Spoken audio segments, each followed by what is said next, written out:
Liverpool 2, Manchester United. Sorry, Liverpool 1, Manchester United 2. Liverpool face their fourth successive loss in a row. Um, haven't won a game since, I believe, the Everton game back in October. I can comfortably say Liverpool are in a crisis. This is a crisis at the moment for Liverpool Football Club. The players aren't playing well. Managers putting out starting lineups that is questionable. And right now, every Liverpool fan at this moment is divided between whether they want Slot out or whether Slot can actually turn things around. It doesn't take a rocket scientist to see that all our performances aren't of the level that is expected to get top four, let alone win trophies. But we're here to chop it up. We're here to chop it up. I'm not gonna like this stream. It was one of my biggest fears, but at some point we had to have a conversation about these players, man, and we got to have a conversation about this manager because it's the fourth time, or probably, well, I wouldn't even say fourth time. It's about the sixth or seventh time in a row this manager's decided to play the wrong starting lineup, get the wrong decisions, and frankly lose the game for us at some point. So, first of all, housekeeping as always. Remember to like, comment, and subscribe to the Ram Stand. Be doing out content more or less every day now. Match reactions, match previews, general stuff talking about Liverpool as well. So if you are new to the channel, do smash the like button. Also subscribe to the channel. But let's get to the game. So I guess the first thing we have to start off with is the first goal. Happens 2 minutes into the game. Literally, as soon as I turned the TV on, I saw Brian Mbeumo run through and go and put into the back of the net. Absolutely schoolboy defending from our players. A bit fortuitous to Manchester United, the fact that they could have got that goal disallowed. I mean, not disallowed, but could have got that goal chalked off because of a head injury to McAllister. But at the end of the day, Van Dijk doesn't need to push out that high up. Van Dijk shouldn't be trying to tackle Bruno Fernandes in that area. As soon as he pushed up, you got to get back into position. And everyone was all at sea. Mamadashvili as well. An absolute poor piece of goalkeeping, in my opinion. I think if you swapped out Mamadashvili for Alisson, I think that would have been a save for Alisson and still be 0-0. But 2 minutes in and you're conceding to a very poor Manchester United team is utterly disgraceful, in my opinion. It is disgraceful. I don't understand how a team that's low in confidence hasn't won a game back-to-back since their manager Ruben Amorim has been in charge in the Premier League, and we allow them to play football off the park. Bruno Fernandes played well. And Mbeumo played well. Even their three centre-backs, who I don't particularly rate at all, pulling in man of the match performances. And their new goalkeeper, barely even tested. And it just goes to show how poor we've been. But after the goal, you think Liverpool would have a good response to it, a strong response, moving the ball quickly, starting to create plays, be a little bit more direct, faster football, faster tempo. But no, it's the same old pass it forward, pass it sideways, slow, lethargic, no desire, and just at the end of the day, poor pieces of football. Our midfield, Gravenberch being left all out sea on his own in the middle of the park, and McAllister and Szoboszlai putting themselves forward in between the back line of Man United, not showing for the ball, leaving everyone isolated. It's just an absolute mess and a half. I can't think of anything else that went wrong today. Gakpo had a couple of chances today. I know he hit the post a couple of times, In the first half, played it through by Mo Salah after being played through by Soboslai. Alexander Isak had a shot on goal, but at the end of the day, didn't really do much with it.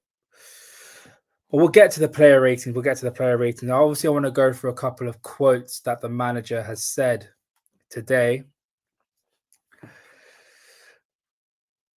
The manager has to take a lot of blame. Arne Slot this season has tinkered with the team far too often.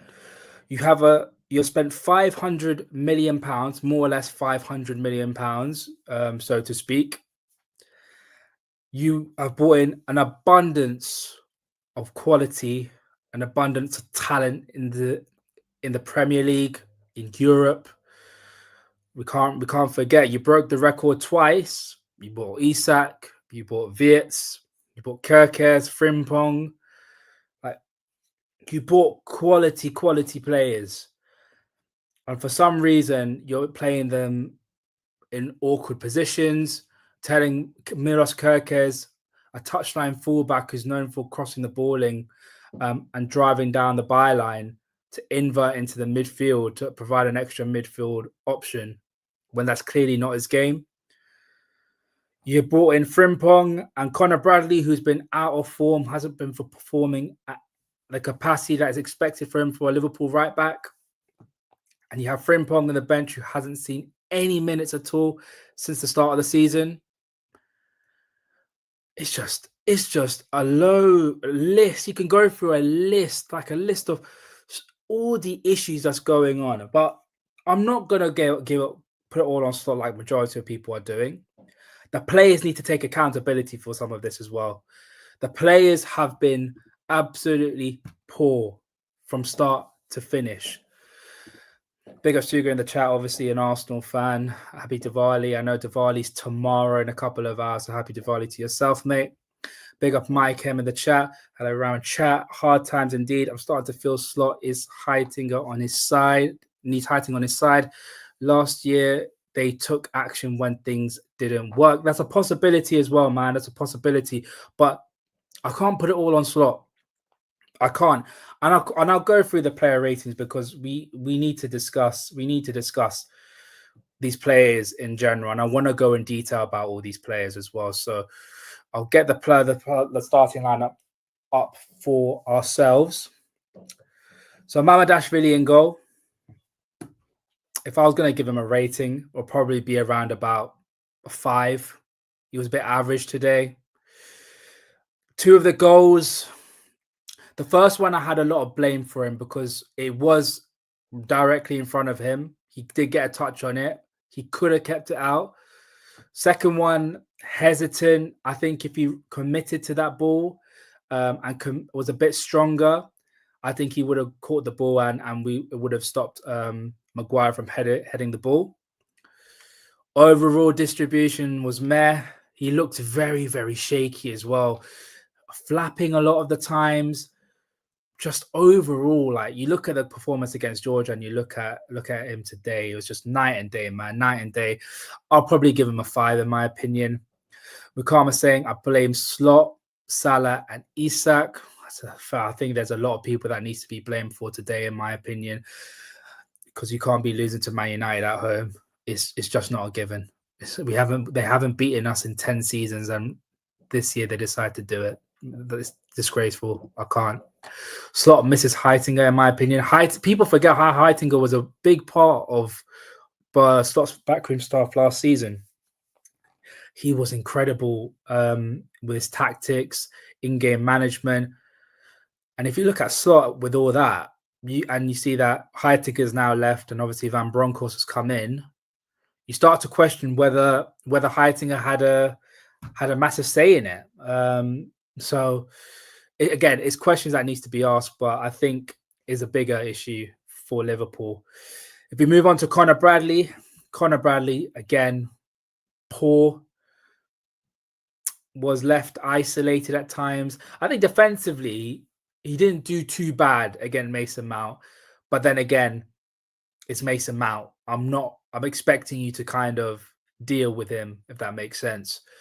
But going forward, my God, he was a liability going forward. Wasn't good at all. Did not provide any threat at all going forward.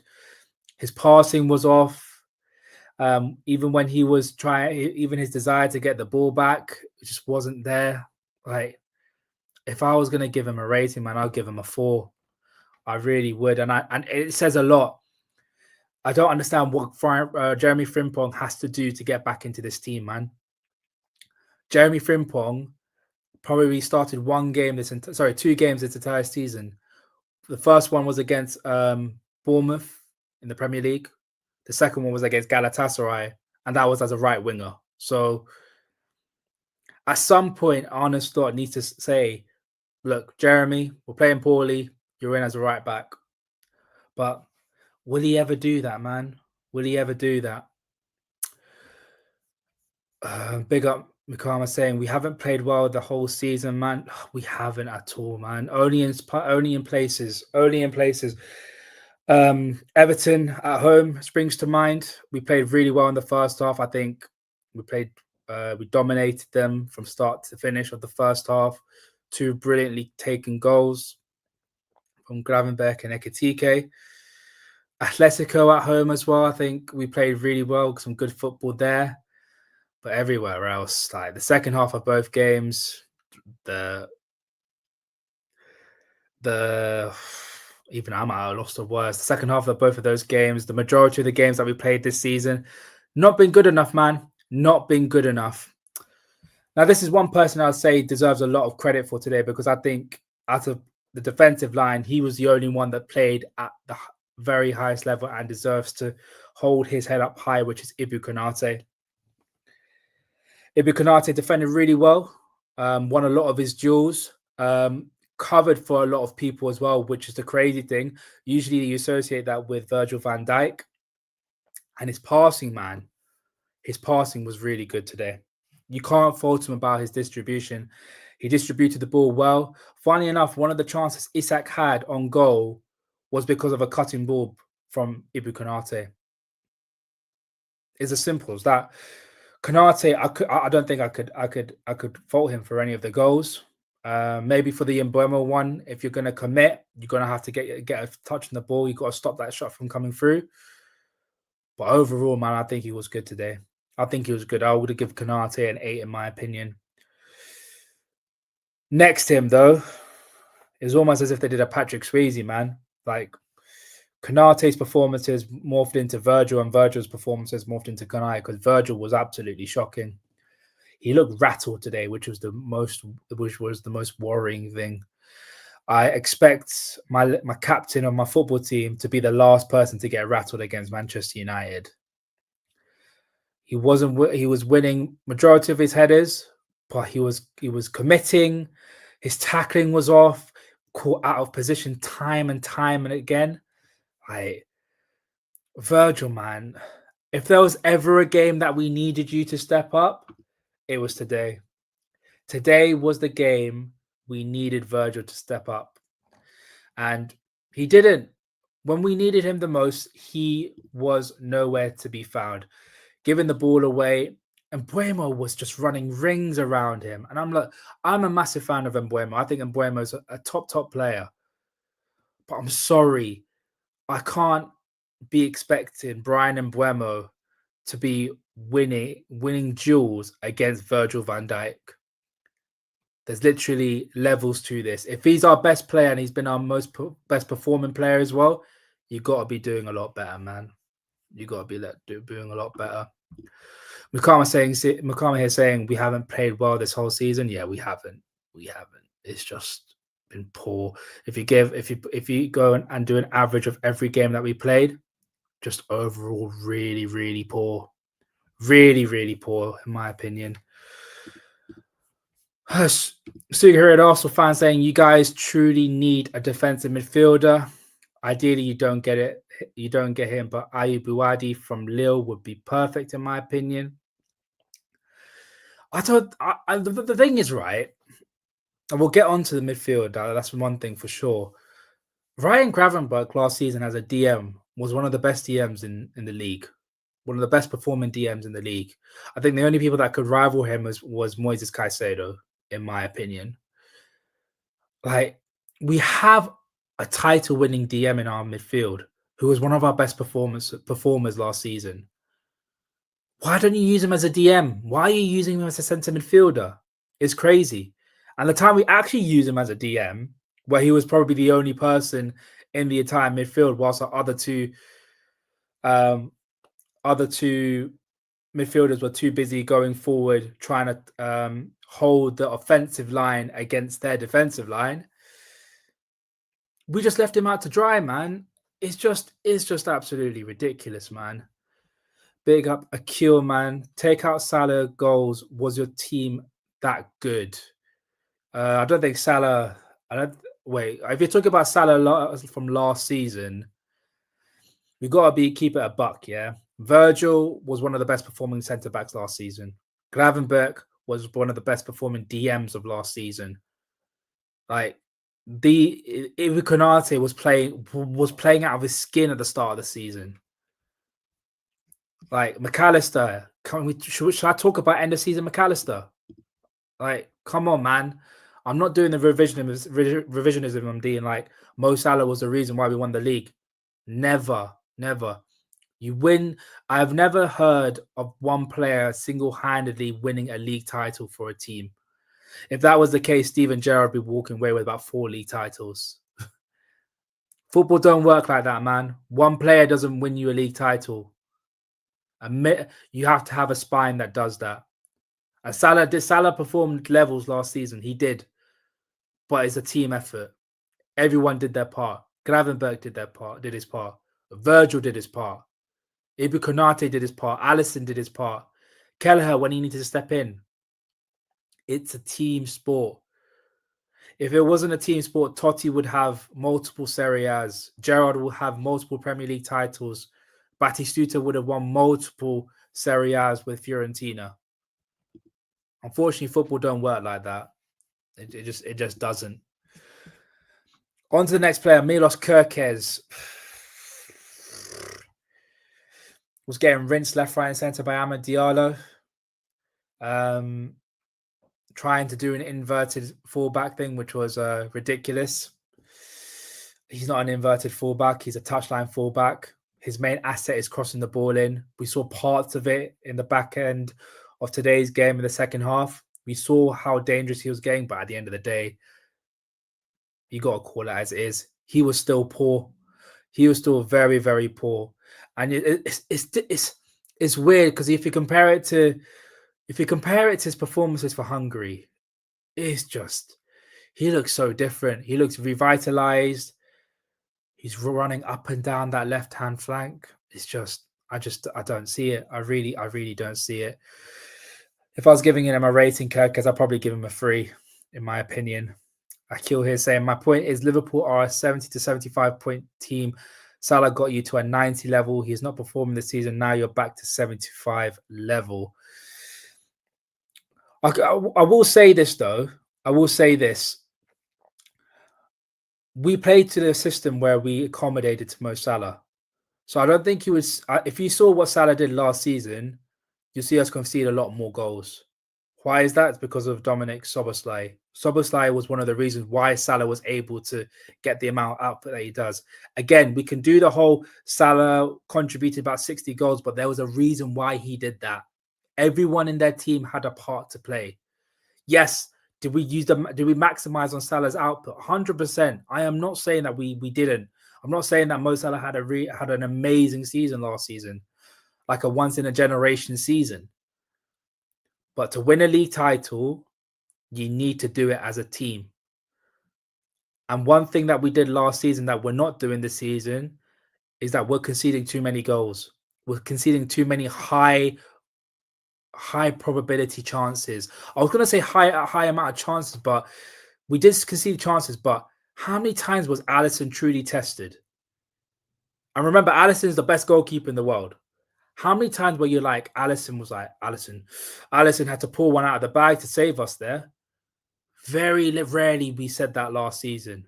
It was either a shot from across the goal, which was in front of 2 man, a pop shot from distance, or a set piece play. that was on a counter attack. Very rarely we had chances last season where Alisson had to bail us out, especially in the first parts of the season where we looked really, really good. Because the only game that we lost last season was because of a Callum Hudson-Odoi wonder strike from the edge of the area. It's as simple as that, man. Ram, what would be your ideal summer transfer window if you could choose next summer? Look, I think we need two centre backs in this, in my opinion. I don't think Joe Gomez, and I don't think the manager fancies Joe Gomez. I think we need another midfielder. And we need another forward, man. We need another forward.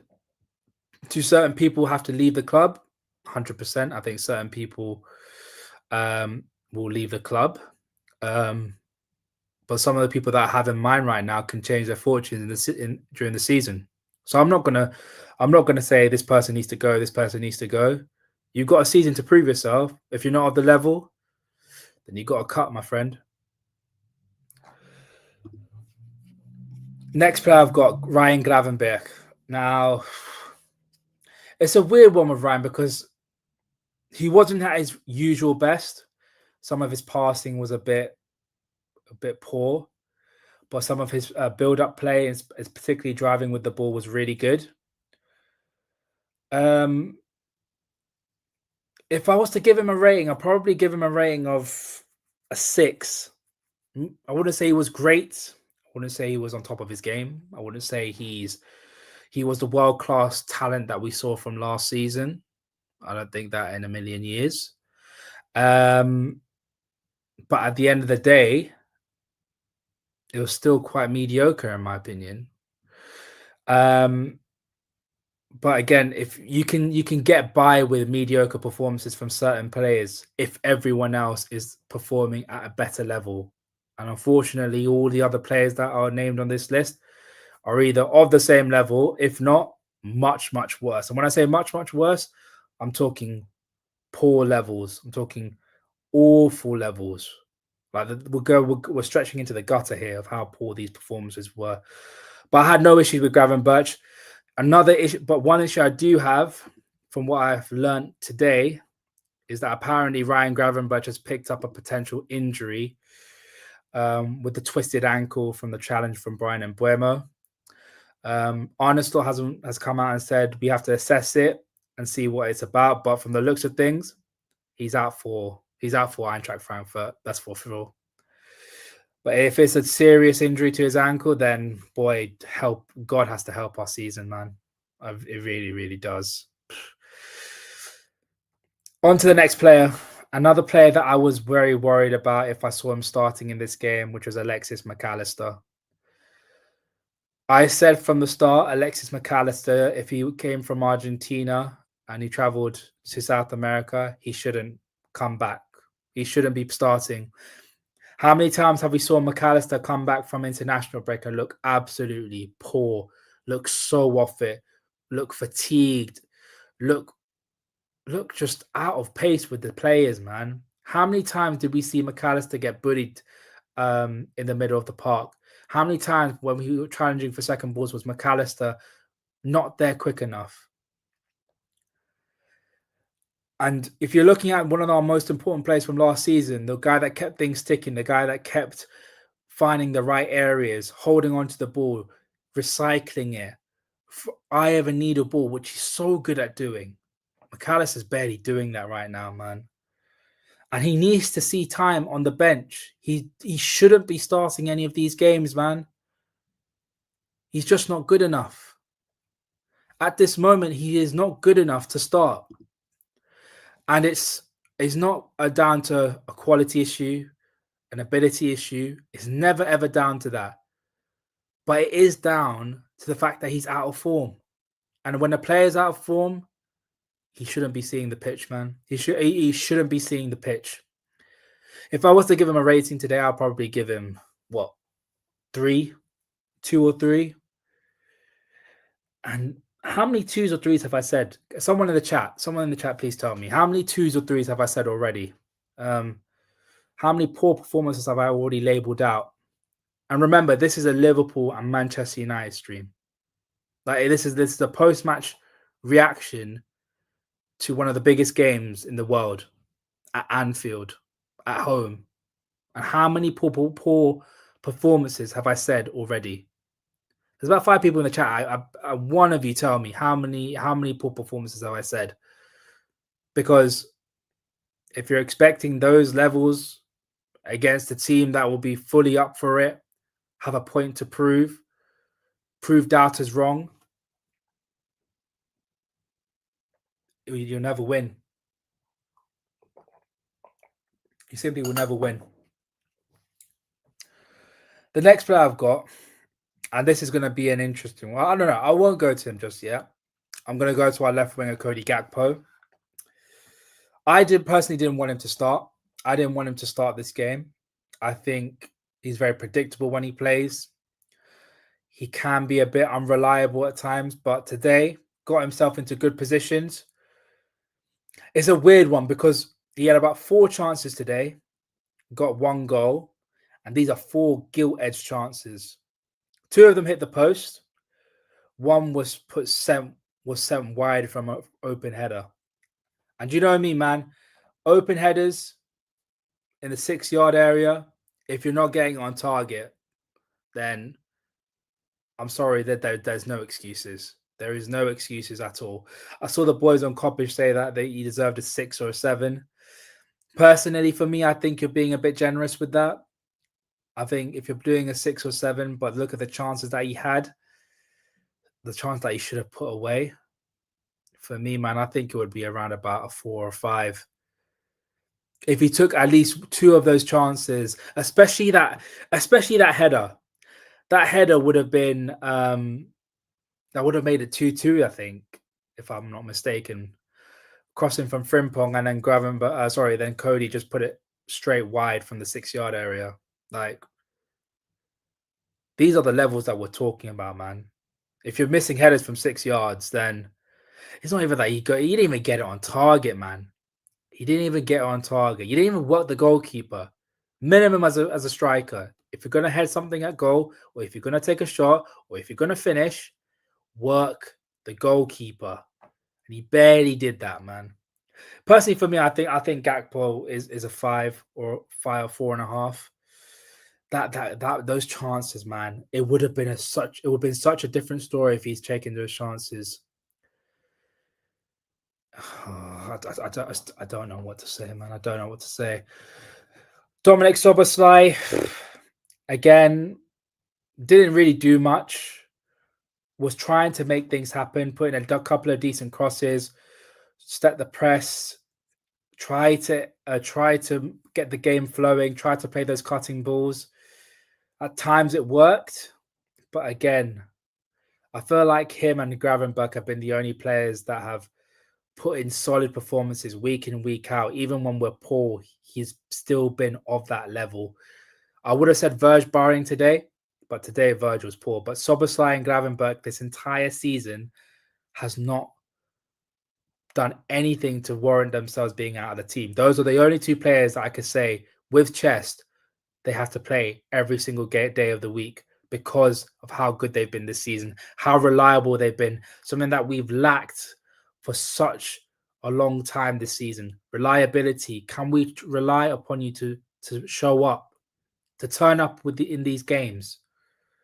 And Szoboszlai, along with Gravenberch, has been the only player that I believe that's done that, man. If I was going to say for Szoboszlai, personally, for me, it would be a 7. I think Szoboszlai was decent today.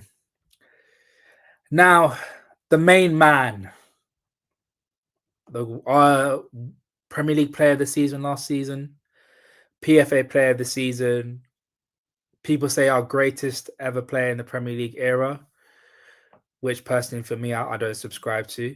I think everyone knows my opinion who my Premier League GOAT is. Mohamed Salah. Where do I start with him, man? Where do I start with him? Poor. Every time he had an opportunity to run at a defender, he didn't. Every time he had an opportunity to play someone in, it would either go off and then it would be missed, or he wouldn't he wouldn't get past the first man, get intercepted by either Casemiro, Diallo. I don't know what's wrong with him, but I think that we're at a point now where Mohamed Salah needs to be dropped. He needs to be dropped this season. He's becoming a hindrance to us. I believe he's also playing against us at times as well. How many times was he in such a good opposition? It was in such a good position in the opposition half, in the opposition penalty area. And everything he tried to do, every chance he had, every shot that he had was either hit to Rosed, misplaced, or hit the side netting, or just completely missed the target. It is ridiculous how many times Mo Salah has had a chance to win a game, has a chance to score a goal, create something, and hasn't done anything. It's ridiculous, man. Mike is saying Mo should have assisted Verts. I believe it was poor decisions. It's poor decisions. Poor decisions. You talk about. I was watching an interview with Thierry Henry, and Henry was saying, as strikers or as forwards, we're not judged on goals. We're judged on making the right decisions. So that could be link up play. That could be creating an assist. That could also be creating a chance for another player. That could also be scoring goals ourselves. Scoring goals is a part of making good decisions. As a forward, if you want to play at the highest level, you have to make decisions. And what we praised Mo Salah for time in, time out last season for the past 6 years was his decision making, his ability to change games. But this season he's been an absolute shadow of himself, man. He truly, truly has. I don't see where we go from here, man. I really don't. I really, really don't. But it is what it is, man. It is what it is. And now we get on to our last player, Alexander Isak. Personally, for me, if you're spending £120 million on a footballer, you've got to take chances like that. The one-on-one he had against Lamens, that should be a goal. We paid the big money to sign you from Newcastle for moments like that. And if you're not able to score in moments like that, then you're not worth that kind of money that we paid for. It's as simple as that.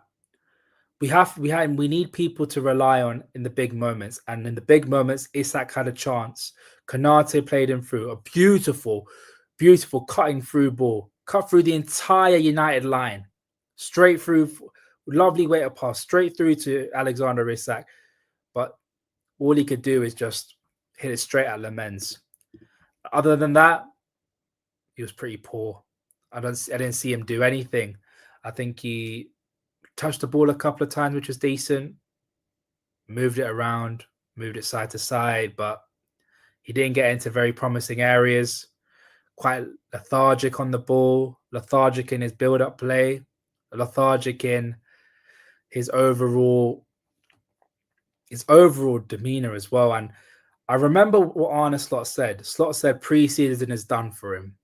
Pre-season is basically done for him. The first couple months, pre-season's done. Now it's time for you to show what you're truly about.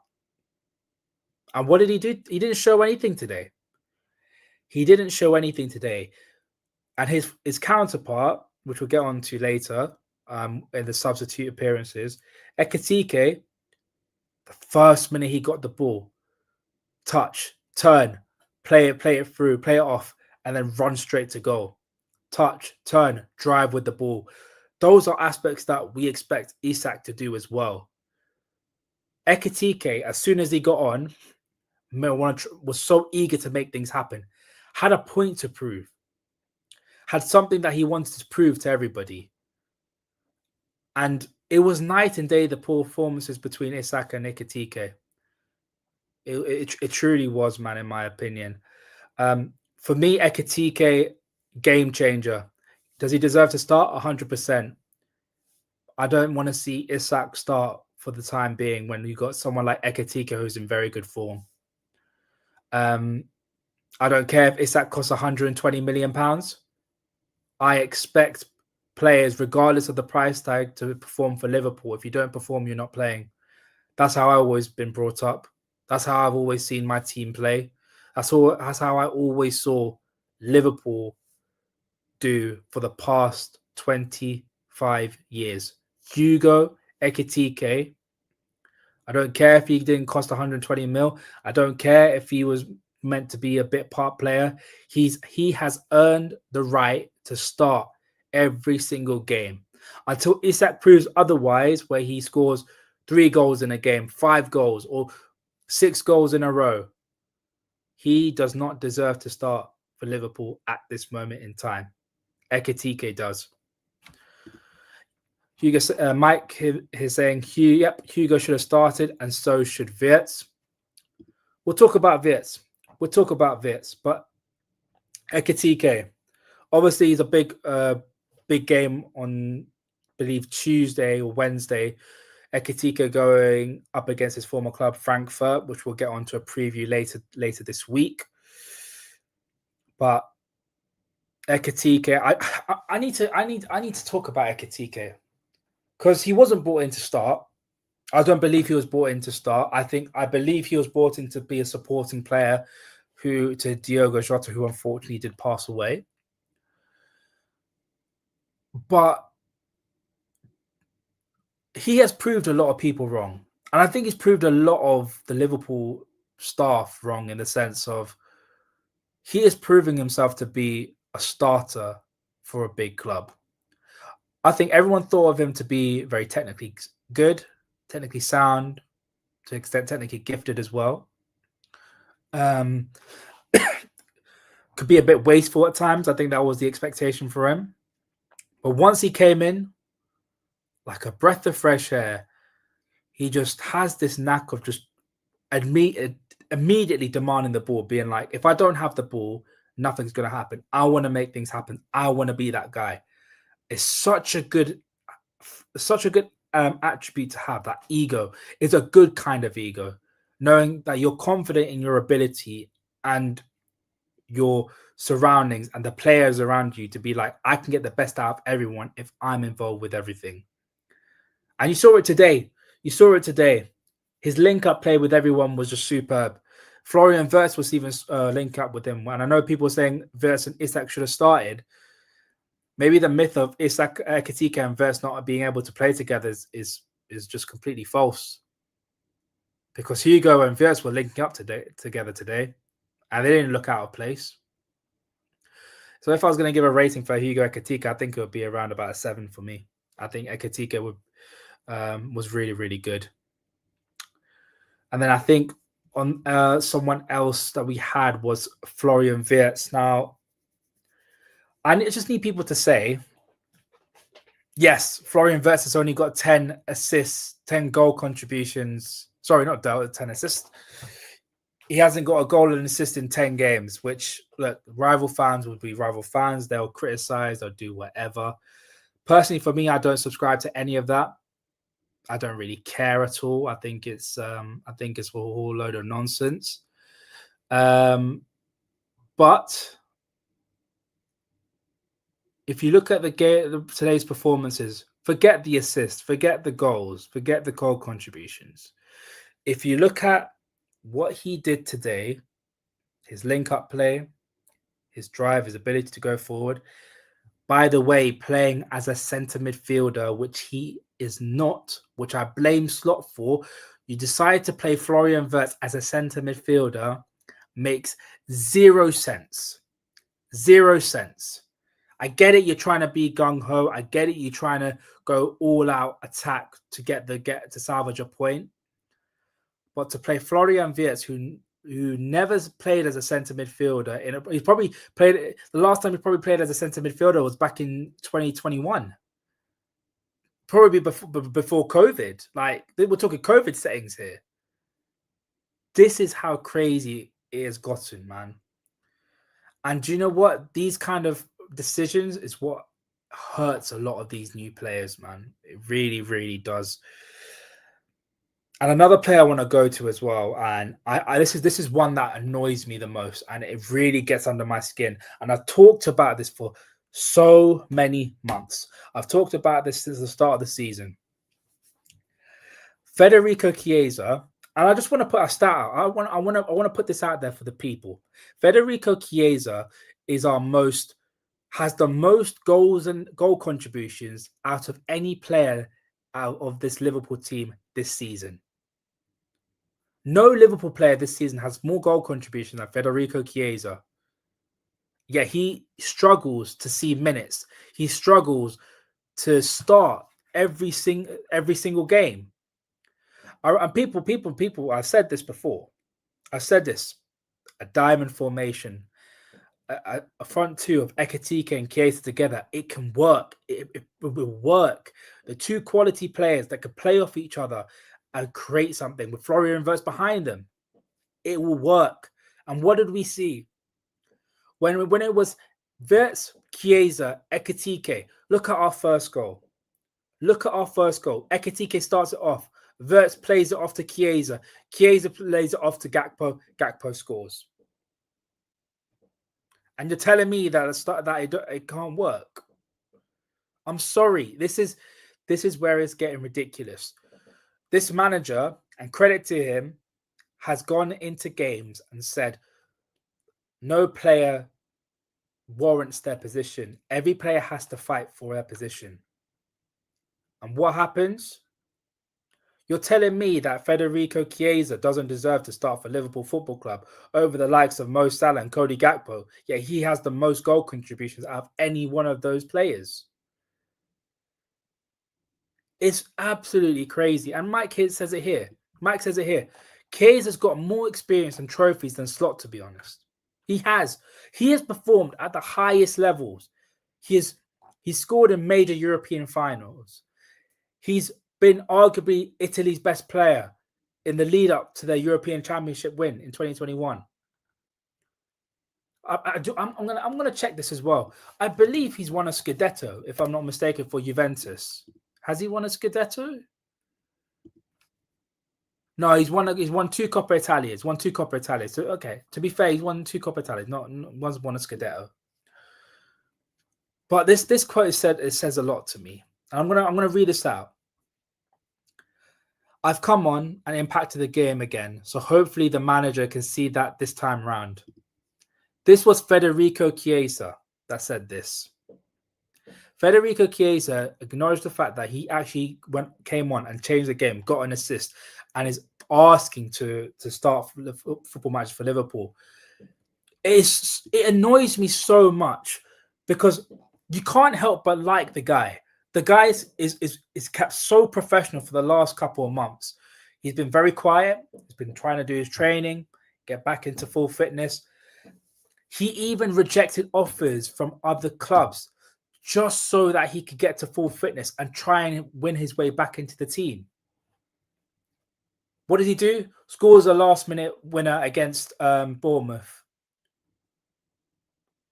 Gets 2 assists against Southampton. Gets a last-minute equaliser against Crystal Palace, which we subsequently lost, and gets an assist against Manchester United today. This is crazy, man. Big up Alexander, man. Big up as always. This is the first time I lost all hope, and I'm a positive person. This is what it's become, man. This is what Liverpool has made us become. Everyone knows me. I'm a very, very positive person. When I went into this season, seeing the transfers that we had, seeing the way that I thought Arne Slot will play with the players that he has, I'm like, we can go and retain the title. Do you know what? And we could do one further. We can maybe win a trophy on top of that.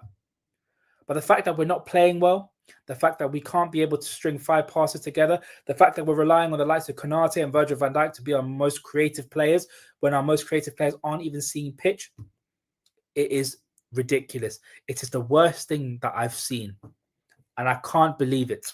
I can't believe how poor we've been.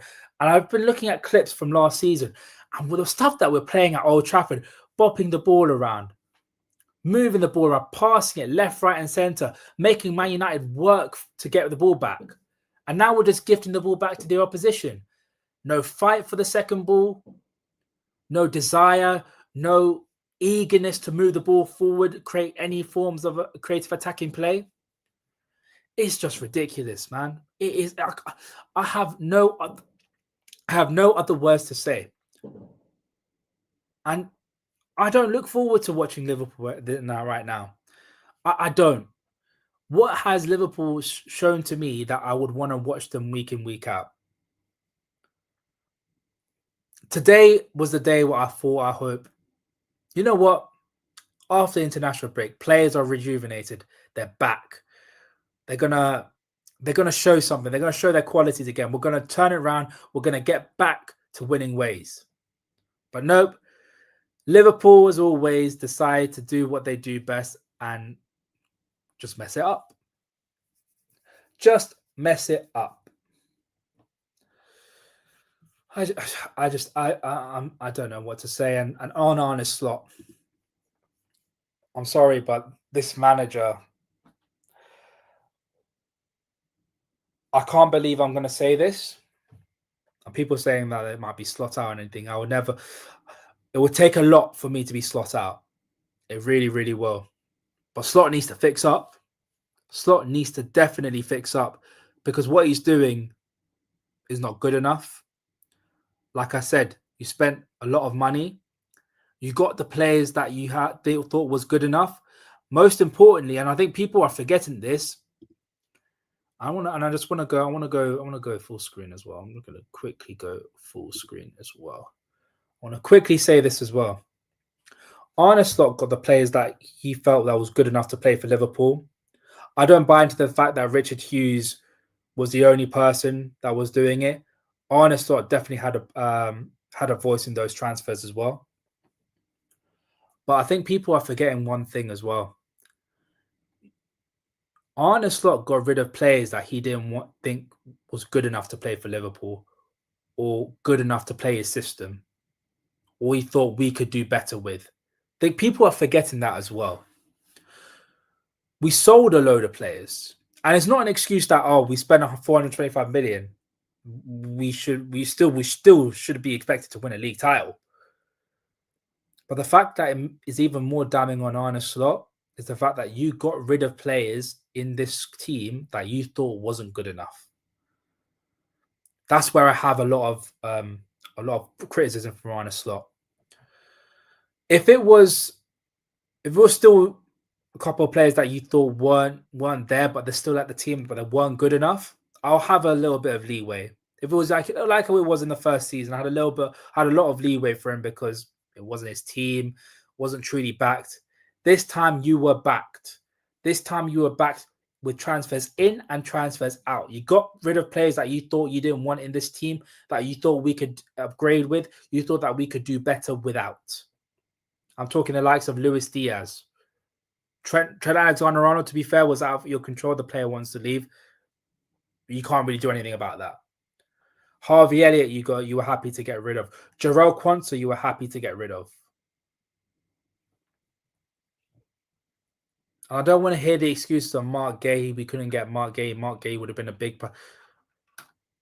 This is bigger than Mark Gay. Mark Gay doesn't fully solve all these issues. He doesn't. You signed Kirkes. Kirkes was one of the most performing left backs in the league last season. Frimpong, one of the most up and coming fullbacks or / wingbacks in the Bundesliga last season. Florian Wirtz. I have rival fans telling me, look at Florian Wirtz, man. Was he ever that quality? Was he ever the guy? Was he ever generational? Was he ever of the ability that Liverpool fans thought he was? Are you kidding me? Are you being serious? I have to hear rival fans tell me that, when I guarantee you, if he had signed for their football club, they would have been loving it up. They would have been like, generational vets. We've got one of the best creative players in the world. This is what has come to this football club. We are starting to self-doubt the players that we bought.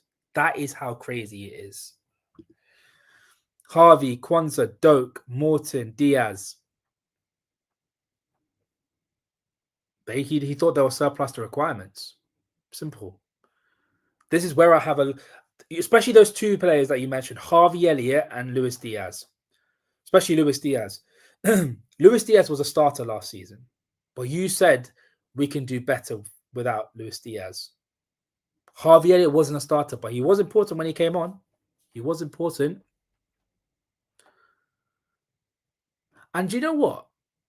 Speaking on Kwanzaa, right?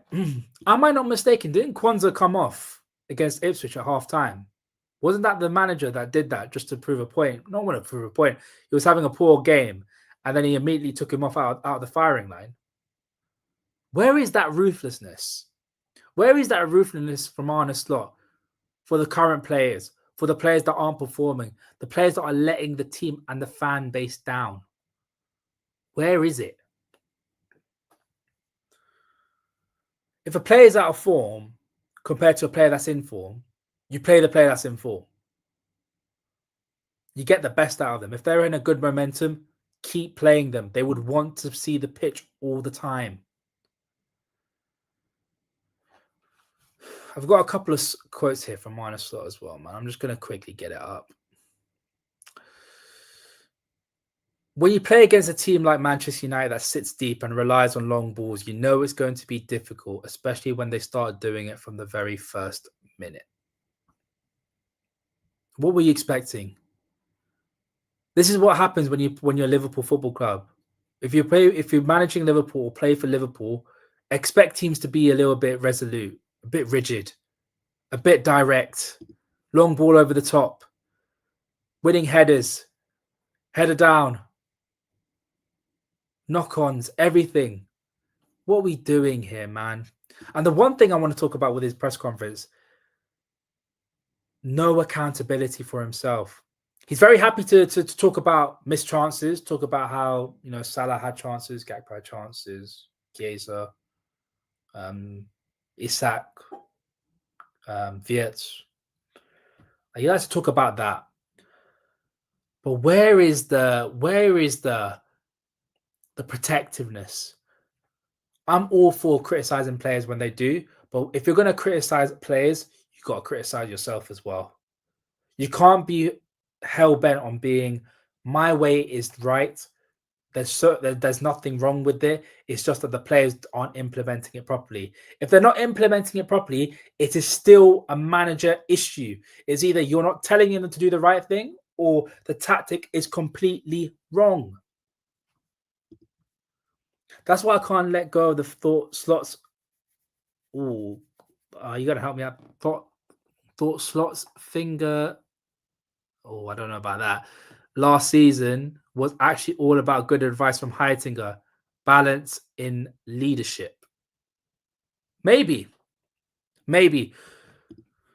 But again, I can't say Johnny Heitinga was one of the. If Johnny Heitinga's gone, then everything falls apart. It's still up to the manager to find solutions. Heitinga will help out with solutions, but again, it comes back to the manager. The manager is the guy that has the last say out of everything, especially when it comes to tactics. But look, man, I don't know where we're going to go from here. Obviously, I know where we're going. We're going straight to Germany to play Frankfurt. I'm so glad because Frankfurt aren't in a great reign of form. But knowing Liverpool, knowing us, we'll get them back into form. We'll probably give them a 4-1 win. But everyone knows how much I have quite a lot of respect for Frankfurt. They've got quite a few players. I know one player in particular that I am not looking forward to playing against, which is Jonathan Burkhardt. Scored 2 goals today. It's just, this was a humbler. This result was humbling at its finest.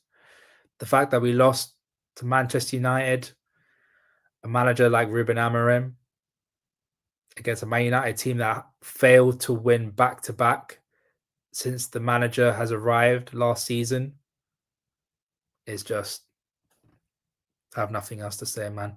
I have nothing else to say.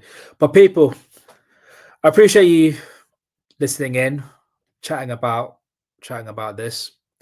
I will be back. I'll be back probably Tuesday evening to talk about Eintracht Frankfurt, the preview for that game. May have some special guests on for that. So please keep your notification bell on if you haven't. Subscribe if you haven't. And also, please get this shared out to as much people as possible.